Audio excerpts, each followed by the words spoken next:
bald spot. It's thinning everywhere. I'm gonna have to give up and shave it.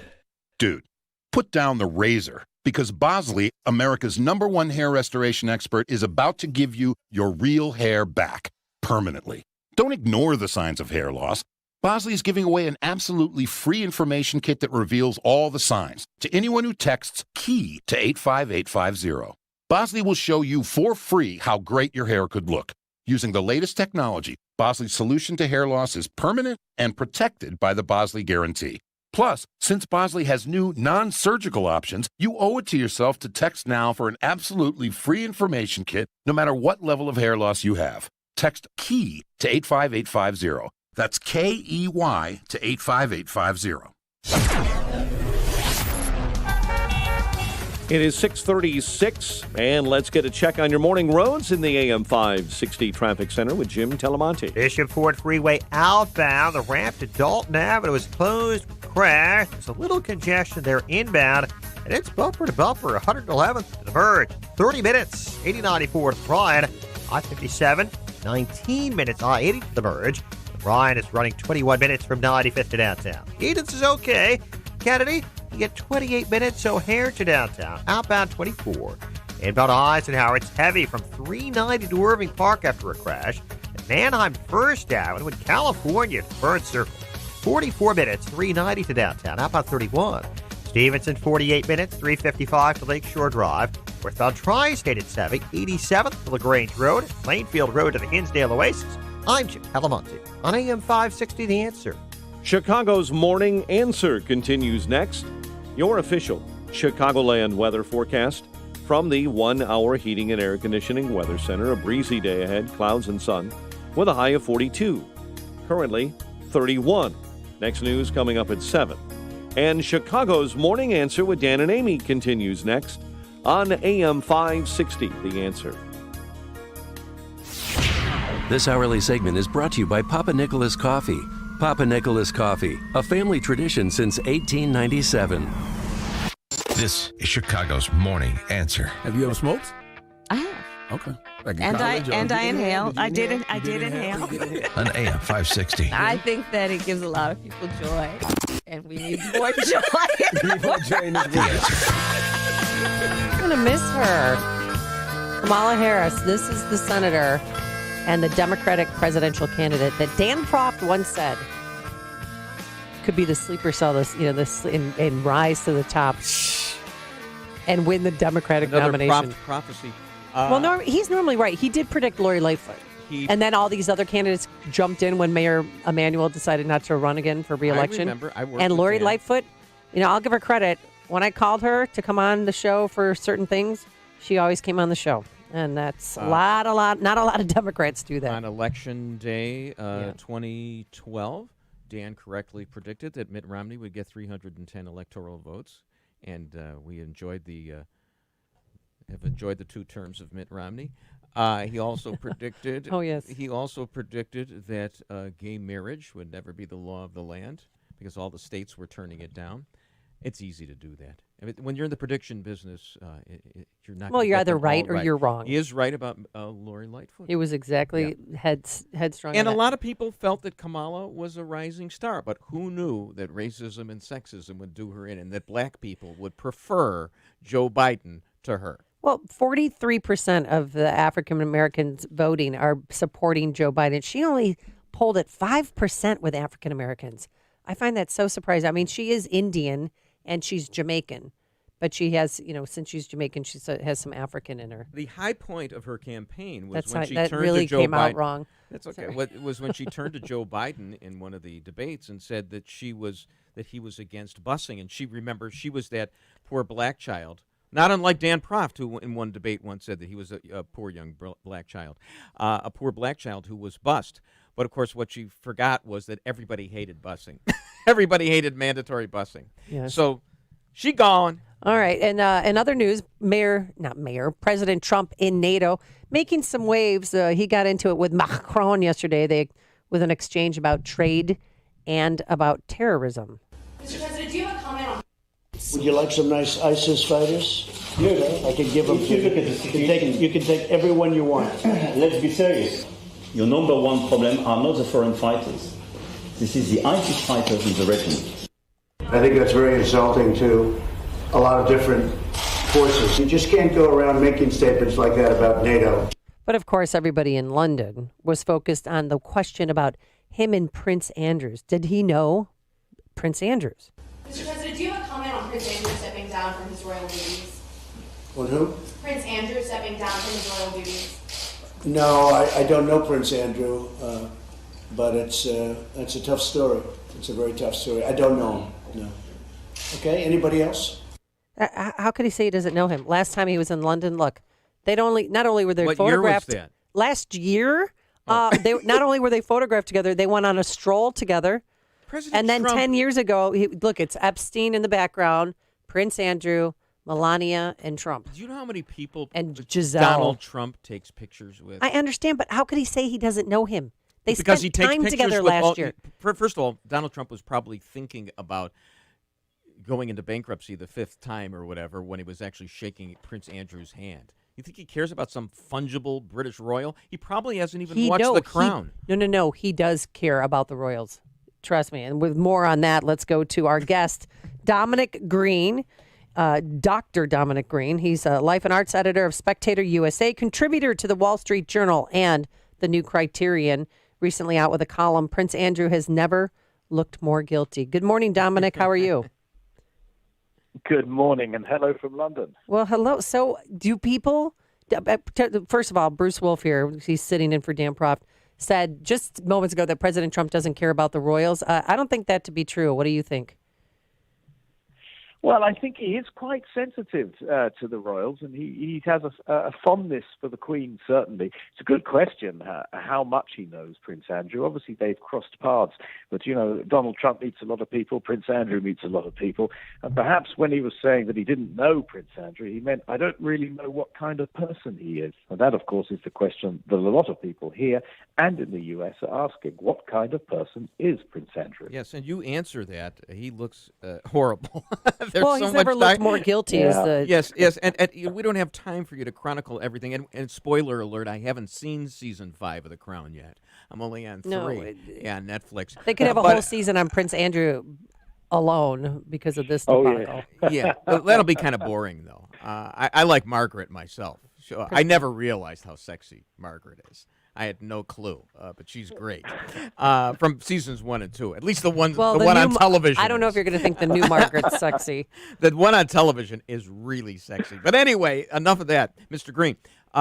Chronicle, if you will, just how bad it is for Prince Andrew. We all know that BBC interview was a bust. Yeah. I love it when you try to do something, damage control, and it actually makes it worse for you, which is what happened with him. Well, this is an unusual case where the BBC has really done its job properly, because when they set up that disastrous one-on-one interview a few weeks ago, it now turns out, they already had a serious investigative program in the can, and that's what they played the other night, and it was devastating to watch. A very distressing interview with more than one of Epstein's victims, and very carefully the BBC unpicked all of the excuses that Prince Andrew had offered. Every single explanation that he'd offered against these accusations, all of it just disintegrated as you're watching this program. It was a serious damage to a reputation that's already wrecked. So, yeah, and I saw one of the arguments with Virginia Jeffrey Roberts said that they went dancing one night and he was sweating all over, and then he came out and said he had some glandular problem where he can't sweat. Yes, that's right. This is, and of course, lots of photographs have subsequently been produced showing Prince Andrew gushing sweat in various nightclubs all over Europe. There were other things as well that he said he'd barely visited Jeffrey Epstein's place in Florida, and there was a deposition from Epstein's housekeeper saying that Andrew came to stay for weeks at a time and received daily massages. But he didn't notice anything. A whole list of things like this. He didn't notice. What happens now? The groundsman, they had the neighbors. Everybody said they knew what was going on in the house, because the local handyman, works up and down the street, was saying 3 or 4 girls a day were coming and going, and everybody knew. So it's just totally implausible that Prince Andrew didn't know what was going on. And he was staying there for weeks at a time. I know. And then even after he was a convicted child molester, he went back to his house in New York and stayed there for 4 days. And on the BBC said, well, I went back there to end my friendship with him. Did anybody buy that? This is what happens when you're a freeloader and you're used to freeloading so much that you're not even thinking of the situation and the consequences and so on. Yeah. There's no possible explanation for how Andrew could have gone to stay with Epstein, other than that Andrew was not fussed about Epstein being a convicted pedophile. Well, is it possible? I mean, I'm always trying to make out the case. Here we go. Well, I mean, we've got our own royalty, like Rod Blagojevich, wound up going to prison for 14 years. But his defense was, Rod just talks. He doesn't know what he's doing. It's basically an insanity defense. I mean, with so much inbreeding from, the Tudors and the Windsors and whatever, all you guys do. I mean, is it possible that this guy has lived this kind of life? You don't know what it's like to be Prince Andrew. You could just be Jeffrey Epstein's dupe. You could just be that little showpiece that would be the defense, that he's just a freaking idiot. Is that possible? Well, no one has ever suggested that he's the sharpest knife in the box. Most definitely. That's a major Does he have the Habsburg Another jaw? Factor is, Go ahead. Yeah. Another factor is like with Princess Margaret. If you're the youngest sibling of the monarch to be, you just get to sit around and get into trouble over many years. Right. That's what he's done. He's basically, he's like living in his mother's basement, in his 50s. Does he have a podcast? And has just really got in trouble. Well, here's the thing, but he's been. That could be the future for him. He's been stripped. Have a podcast now, and he's got lots of time on his hands. He's been stripped of royal duties, so he's out what, $300,000 a year, American dollars? Yeah. Yeah, on one hand, he's out $300,000. On the other hand, he doesn't have to do all the boring jobs that royal duties entail. Now he's completely free to go to nightclubs and not sweat. It's hardly a punishment. So, this has got to be so embarrassing. I haven't seen season 3 of The Crown, and I assume season 4. I just binge watched it. It's I assume season 4 or something like that is going to be all about Diana and whatever, which actually was a threat to the Crown. That was a threat. Queen Elizabeth really, the Crown was teetering at that point. I imagine you could corroborate that. In what way? Mr. Green. What do you mean? No, it was a threat. I mean, the British people were going to turn on the Queen, and she played it right. But this is just a sideshow, right?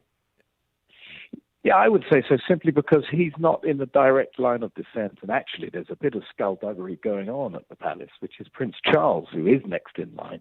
He's planning on slimming down the whole company, and he wants to cut out all the extra parasitic layabouts like Prince Andrew and basically make them work for a living.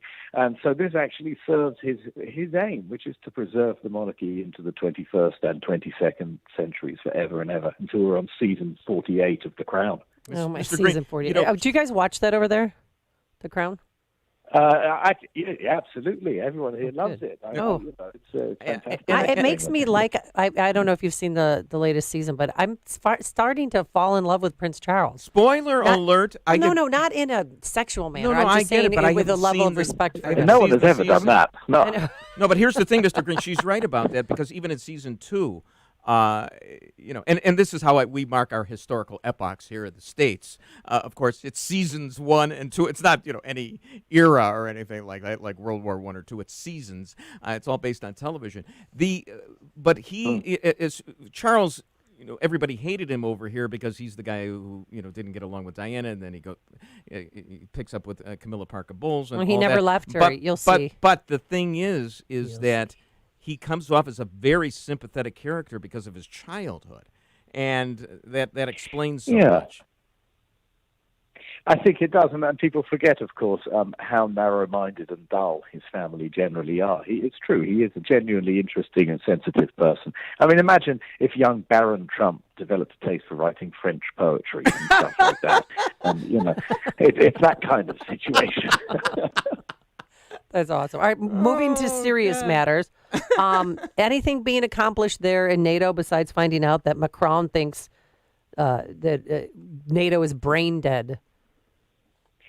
Well, he called NATO brain dead, and Trump said that was very disrespectful. But, 3 years when Trump came in, he was saying that NATO is obsolete, was his word. And obsolete is, of course, a nice way of saying brain dead.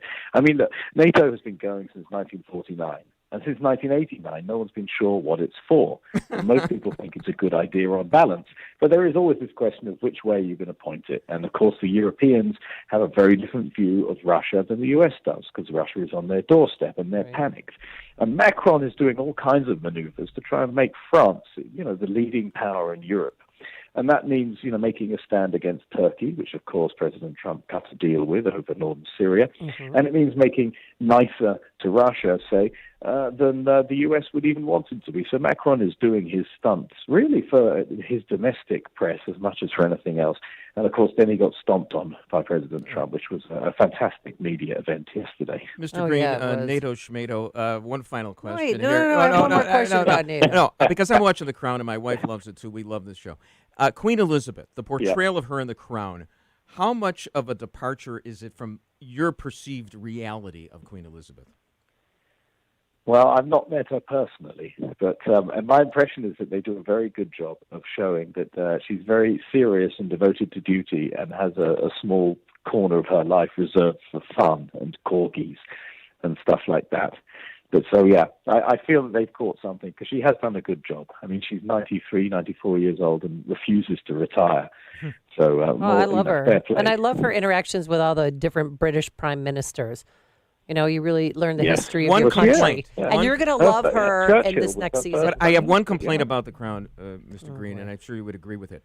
Make it quick. John Lithgow, when he's playing Churchill, he was so good. Well, he was fantastic. But they would kill like about 40 seconds every 20 minutes showing him negotiating the stairs to somewhere. I mean, he was just like, let's show Churchill creakily walking upstairs for 40 seconds. So all right, real quick. Well, as it happens, the Spectator office is literally around the corner from Buckingham Palace. So if I see any members of the royal family on my way out, I'm going to communicate these criticisms to Thank them. you. And, you may have some difficulty getting into the country next time you visit, but you're right, it will make it better television. Thank you. And real quick, CNN, at 3 o'clock this morning, CNN had this breaking viral video, they said, of world leaders laughing at Trump. And it was Macron, Trudeau, Boris Johnson, the three of them talking. And have you seen this yet? Have you heard about it? Yes, I have. Everyone here this morning has been talking about it. I mean, it's I saw it twice. It's unprofessional thing, isn't it? Well, so what do you make of it? They were just saying, Bruce, what they were doing is they were laughing that President Trump, because he had marathon press conferences yesterday. Right. He sat down and he talked for 52 minutes. Then he sat down again. He talked for an hour and a half. The ugly American. They're laughing at the ugly American. I think we declare war on Europe. So tell me how you perceive that tape. It was fantastic. Well, the press conference was the most entertaining thing that's happened here since the new season of The Crown. It was fantastic stuff. I felt the way that the other politicians, they were standing around giggling and gossiping was like little schoolboys when the teacher was outside the room. And that really shows you how the power dynamic works, that NATO stands or falls if the American president wants it to stand or fall. And Trump's made that very clear. He's redefined in many ways what it's going to be about. And I think we'll actually, seriously, we'll look back on it and actually think of this as being one of the foreign policy achievements of his tenure, that he actually, had an idea for what to do with NATO. Well, Mr. Green, thank you for talking to two brain-dead co-hosts. Yes, we appreciate it. Just like NATO, we're brain-dead. All right, Dominic Green, life and arts editor of Spectator USA, contributor to the Wall Street Journal and the New Criterion. You should check out his column, Prince Andrew Has Never Looked More Guilty. Thank you so much, and he joined us on our turnkey.pro answer line. You've made the switch, and it feels so good. You've switched to Chicago's Morning Answer on AM 560. The Answer. The Lou Dobbs Financial Report